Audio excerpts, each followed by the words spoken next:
بسم اللہ الرحمن الرحیم۔ السلام علیکم۔ آج میں بیان کروں گا حضرت آدم علیہ السلام اور حضرت حوا علیہ السلام کا ایک مختصر سا بیان۔ ایک صبح حضرت آدم علیہ السلام بیدار ہوئے تو انہوں نے اپنے پاس ایک نئی تخلیق کو موجود پایا جو انہی کی طرف دیکھ رہی تھی۔ وہ حیران ہوئے اور اس نئی تخلیق سے پوچھا کہ وہ کیوں پیدا کی گئی ہے۔ اس پر اس خاتون نے کہا کہ آپ تنہا تھے، اس لیے آپ کا ساتھ دینے اور آپ کی رفیق حیات بننے کے لیے میں پیدا کی گئی ہوں۔ جب فرشتوں نے بھی اس خاتون یعنی سیدہ حوا علیہ السلام کو دیکھا تو انہوں نے بھی یہی پوچھا کہ یہ محترم کون ہے۔ اس پر حضرت آدم علیہ السلام کو حضرت حوا علیہ السلام کے بارے میں جو کچھ تعلیم دی گئی تھی انہوں نے فرشتوں کو اس سے آگاہ کر دیا۔ یہ خاتون حوا ہیں۔ پھر آپ نے فرشتوں کو بتایا کہ ان کا نام حوا اس لیے رکھا گیا ہے کہ حضرت حوا کو اس وقت یعنی آپ حضرت آدم علیہ السلام ہی کی وجود سے تخلیق کیا گیا جب آپ نیند میں تھے۔ حضرت حوا علیہ السلام کو حضرت آدم علیہ السلام کی بائیں پسلی سے پیدا کیا گیا ہے جو سب سے زیادہ نازک بھی ہوتی ہے۔ اس کا مقصد بھی یہی ہے کہ لوگ عورتوں سے نرمی، محبت اور احترام کا طرز عمل اختیار کریں۔ حضرت آدم علیہ السلام اور حوا علیہ السلام جنت میں بہت ہی آرام و آسائش سے رہنے لگے۔ ان کو ہر قسم کا آرام اور سہولت حاصل تھی۔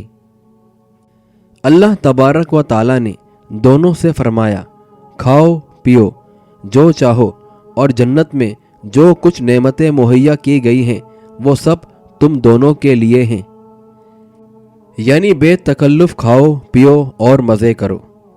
اللہ تبارک و تعالیٰ نے دونوں کو جنت میں آزادانہ طور پر گھومنے پھرنے اور اس کے عجائبات دیکھنے اور ان نعمتوں سے لطف اندوز ہونے کی اجازت دے دی جو صرف جنت میں ہیں اور جنتیوں ہی کے لیے پیدا کی گئی ہیں۔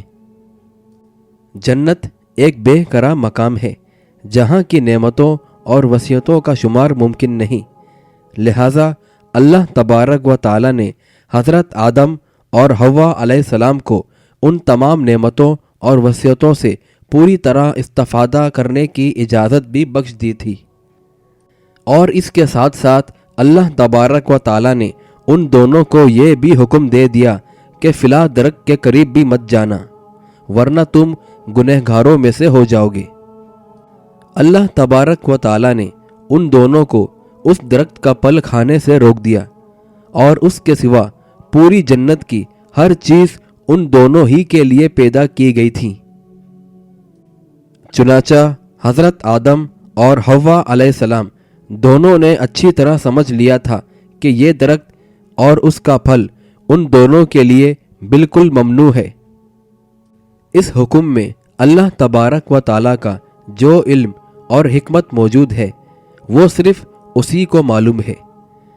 ہمارا بھلا اسی میں ہے کہ ہم اپنے پیدا کرنے والے کے ہر حکم کی پابندی اختیار کریں، اور ادھر یہ دونوں اپنے رب کی بندگی بجا لانے میں مصروف تھے، اور دوسری جانب ابلیس ملعون دونوں کو جنت سے نکلوانے کے لیے اپنی سازشوں میں مصروف تھا۔ حضرت آدم علیہ السلام اور حوا علیہ السلام جنت میں بہت ہی عالیشان زندگی گزار رہے تھے۔ ادھر ابلیس ملعون حسد اور انتقام کی آگ میں جلسا جا رہا تھا۔ اللہ تبارک و تعالیٰ کی طرف سے اس پر بدترین پھٹکار پڑنے اور اپنے منصب سے ذلیل ہو کر نکالے جانے کے بعد ہر گزرتے دن کے ساتھ اور حضرت آدم علیہ السلام اور حوا علیہ السلام کی انتہائی ٹھاٹ باٹ کی شاہانہ زندگی دیکھ دیکھ کر اس ملعون کی حسد اور انتقام کی آگ تیز ہی ہوتی جا رہی تھی۔ وہ سمجھتا تھا کہ یہ سب آدم علیہ السلام کی وجہ سے ہوا ہے، نہ وہ پیدا کیے جاتے، نہ مجھے سجدہ کرنے کا حکم ملتا، نہ میں اس طرح ذلیل کر کے جنت سے نکالا جاتا۔ ابلیس کا غرور یہ تھا کہ وہ آدم علیہ السلام سے بہتر ہے۔ وہ بہت چالاک اور مکار بھی تھا۔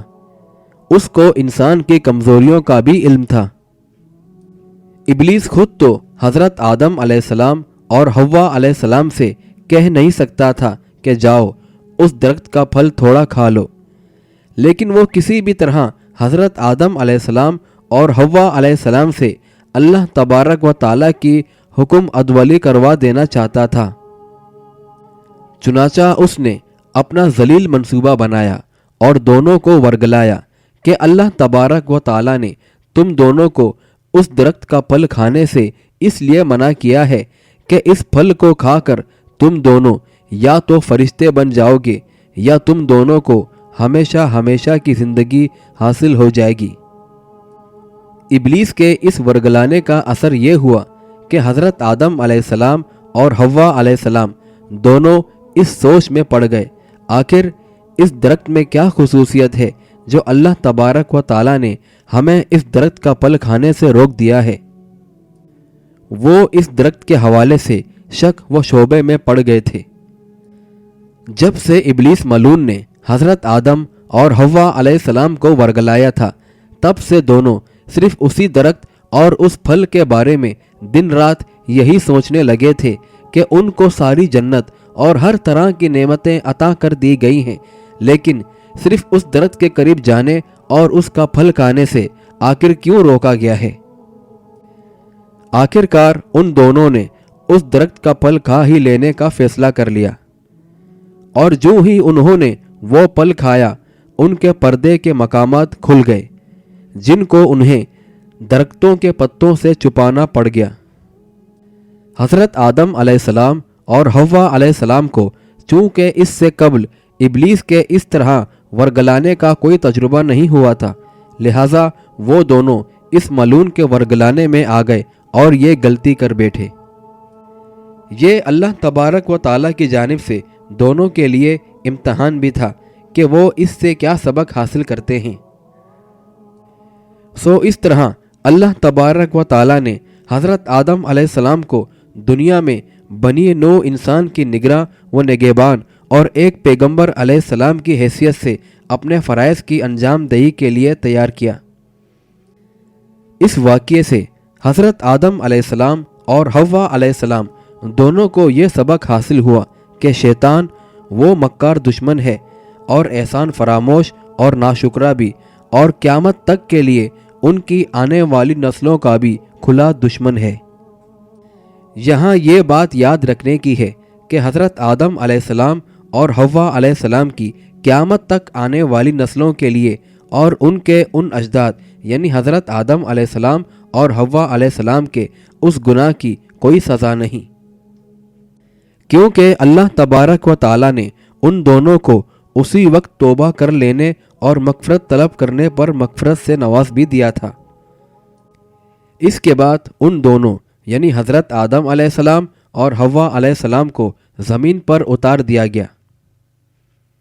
یہ زمین پر اتارا جانا ان دونوں کے لیے کوئی سزا قطعی نہیں تھی، بلکہ دراصل ان دونوں کی اس دنیا کو اپنی اولاد سے آباد کرنے اور اللہ تبارک و تعالیٰ کی بندگی کی طرف لانے کے لیے تھا۔ اس اعتبار سے یہ بجائے خود ان دونوں کے لیے سب سے بڑا اعزاز تھا اور رہے گا کہ پوری انسانیت کے ماں باپ ہیں۔ ان دونوں کے لیے اس سے بڑا اعزاز کوئی نہیں تھا۔